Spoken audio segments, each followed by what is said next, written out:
Silahkan masuk. Terima kasih. Berarti silahkan duduk. Terima kasih. Pagi Kak, jadi hari ini saya bawa ibu saya, Ibu Rifa namanya. Katanya beliau hari ini mau cek kebersihan dulu. Baik. Selamat datang Ibu Rifa. Jadi Ibu Rifa di sini akan melakukan pemeriksaan. Nah, jadi Ibu Rifa tidak perlu khawatir ya. Iya, makasih Mbak. Sengaja yang minta ibu kesini biar diperiksa. Iya Kak, soalnya ibu udah sebulan juga berat badannya turun terus baju-bajunya juga aku liatin makin longgar, jadi aku khawatir. Baik, Ibu tidak perlu khawatir ya. Nanti kita akan periksa dan boleh silakan diisi dulu daftar HB-nya. Baik, sudah diisi ya daftar HB-nya. Sekarang kita bimbang dulu Ibu. Ini.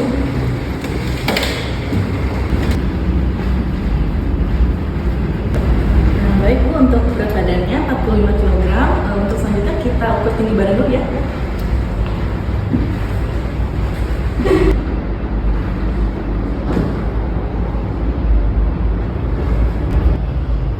Nah, baik Bu, untuk tinggi badannya tadi sudah kita periksa yaitu 155 cm. Nah, sekarang kita balik ke saya. Nah, jadi tinggi badan Ibu tadi 155 cm, berat badannya 45 kg. Nah, setelah dihitung IMT-nya didapatkan hasil 18,7. Nah, ini termasuk kategori berat badan kurang, Bu. Oh, berat badannya kurang ya Kak? Itu maksudnya gimana Kak? Jadi pada lansia kalau IMT-nya kurang dari 22 itu dikategorikan berat badan kurang. Jadi saya juga perlu melakukan screening malnutrisi sebentar ya Bu. Nah Ibu, saya izin bertanya, apakah berat badan Ibu berkurang sebesar 3 kg dalam 3 bulan terakhir? Dan apakah baju Ibu terasa lebih longgar? Iya Mbak, emang akhir-akhir ini tuh baju saya sering longgar gitu. Lalu apakah Ibu mengalami penurunan nafsu makan atau kesulitan makan? Nafsu makan saya yang berkurang Kak, sudah sering gak mau makan karena ini daripada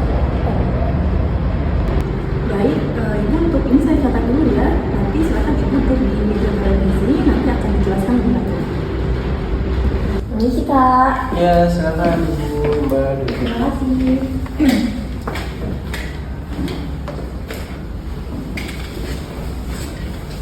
Selamat pagi Ibu dengan Ibu Rifa ya sama dan Mbak Najwa ya. Betul. Oke, jadi saya udah baca hasilnya pemeriksaan yang tadi. Jadi itu Ibu kayak ada ngalamin yang kita sebut itu risiko malnutrisi, di mana asupan gizi Ibu itu kemungkinan belum cukup buat kebutuhan tubuh. Iya Kak, saya emang susah makan, terus apalagi kalau misalkan makan yang keras-keras itu suka sakit giginya. Baik, saya mengerti. Nah, ini tuh emang jadi masalah nih, sering menjadi masalah kalau di usia ibu. Tapi tenang aja, ada banyak cara buat ngatasin ini. Jadi saya akan jelaskan satu persatu ya. Nah, di pola makan ini juga di usia ibu itu dianjurin nih buat makan lebih sering tapi porsinya kecil. Ya, tetap 3 kali makanan utama sama 2 makanan selingan atau cemilan. Nah, ini tuh juga buat bantu jaga kadar gula darah ibu tetap stabil nih, buat cegah rasa laparnya juga berlebihan. Oh, jadi makannya tuh nggak harus sekaligus banyak gitu ya Kak?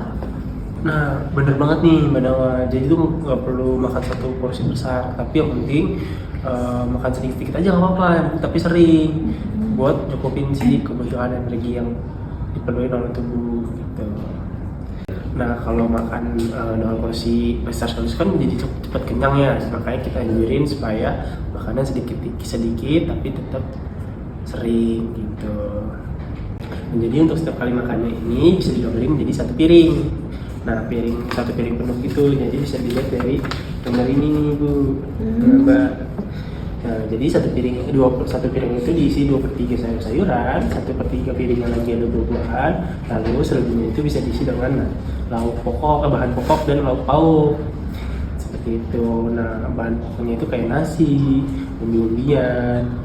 Nah, nasinya itu bisa diganti sama bubur, sama nasi tim juga supaya lebih lembut. Karena tadi kan ibunya bilang kalau makan makanan keras jadi susah ya. Iya betul. Oh, ternyata boleh ya Mas diganti bubur. Saya kira harus makan nasi terus. Nah, boleh banget Ibu. Jadi yang penting nilai gizinya itu tetap terpenuhi. Nah yang paling penting ini untuk usia ibu sekarang itu protein. Protein itu sangat dibutuhin nih buat menjaga massa tubuh biar otot-otot sama tulang itu tetap kuat. Nah sumber protein yang baik itu bisa dari ikan, telur, daging-dagingan, daging tanpa lemak, kacang-kacangan dan juga susu yang rendah lemak. Nah, terus juga makanan yang kayak tahu tempe juga bagus nih. Nah, bisa juga nih telurnya itu telur direbus, tahu kukus, ikan kukus supaya lebih lembut, makanan juga bisa enak dikonsumsinya. Kalau misalkan kayak lele kukus itu bisa kak? Bisa banget Bu, itu malah justru dianjurkan. Nah, selanjutnya itu ibu bisa konsumsi serat dan air nih, karena itu konsumsi serat itu penting banget buat lancarin pencernaan, juga sembelit nih yang biasanya umum terjadi pada usia ibu sekarang yang udah tergolong masuk ke kategori lansia. Nah, itu juga bisa makan buah-buahan nih seperti sayuran dan juga biji-bijian di menu hariannya. Nah, contohnya itu seperti pepaya atau juga pisang nih, karena itu baik buat ibu konsumsi setiap hari. Nah, jangan lupa buat minum air putih juga ya. Ini di usia ibu yang termasuk lansia ini dianjurin minumnya itu 1.500 sampai 1.600 ml per hari, atau juga bisa setara dengan 6 sampai 8 gelas per harinya buat mencegah si dehidrasi. Oh, saya emang jarang minum kak, takut bolak-balik lama lagi. Iya lagi kak, ibu kalau misalnya nggak diingetin minum, nggak minum dia. Saya ngerti Bu, tapi dehidrasi pada usia ibu ini justru berbahaya nih, dan juga bisa buat lemas. Nah, kita tuh bisa ngatasinnya minumnya itu sedikit-sedikit aja Ibu, jadi nggak langsung sekaligus banyak, biar nggak bolak-balik ke kamar mandi. Nah, yang terakhir itu ibu harus membatasi konsumsi gula, garam, dan juga lemak nih. Karena itu bisa dapat meningkatin resiko diabetes, hipertensi, dan penyakit jantung. Nah, batasan hariannya itu gula itu sebanyak 6 sendok teh, garamnya itu sebanyak 1 sendok teh, sama minyaknya 5 sendok makan. Nah, buat ini untuk kesehatan tulangnya bisa juga dipenuhi dengan kalsium dari susu. Nah, juga pastiin kalau ibu itu dapat paparan sinar matahari, jadi bisa mungkin ibu berjemur nih pagi-pagi buat dapetin vitamin D-nya. Oh, berarti kalau misalnya saya setiap pagi ajak ibu jemur gitu keluar rumah nggak apa-apa ya kak? Nggak apa-apa banget nih Mbak. Jadi dianjurin itu malah 15-20 menit, karena itu biar dapat bantu kesehatan tulangnya juga sama ibunya. Nah, Mbak Nawa nih, jadi saya dari Fred bisa dibuat panduan untuk ibunya juga, ada contoh menu sehari yang sesuai nih buat di kondisi ibu Riva yang sekarang. Nah, siang harinya bisa dipakai nasi tip, pisang, dan lain-lainnya di situ. Wah, lengkap banget ya Bu.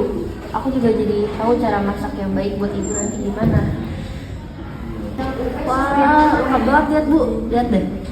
Saya juga jadi tahu nih nanti cara masak yang baik buat ibu gimana. Sama-sama ya Mbak Najwa sama Ibu Rifanya juga nih harus perlu rutin nih kontrolnya buat kesini setiap bulannya nih, agar kita juga bisa pantau berat badan sama kondisi gizinya ibu. Nah, minta tolong ya Mbak Najwa untuk didampingi. Oh kak, nanti saya kesini lagi, saya jadi semangat buat kesini. Nah, baik Ibu Riva, nanti 1 bulan lagi kita cek ulang ya untuk penimbangan berat badannya. Lalu jika ada keluhan seperti tidak mau makan lebih dari 3 hari atau lemas, nanti Ibu segera datang ke puskesmas. Baik Mbak, terima kasih banyak sudah membantu. Sama-sama. Oke, mungkin udah kan ya Bu, kita mau izin pamit ya kak. Makasih Ya, banyak untuk sama-sama. pelayanannya hari Semangat ini. Ibu Lesti. Ya. Makan teratur sama bergizi dan tetap aktif ya Bu. Iya, nanti saya ajak ibu sering-sering rutin kesini ya kak. Terima kasih. Terima kasih.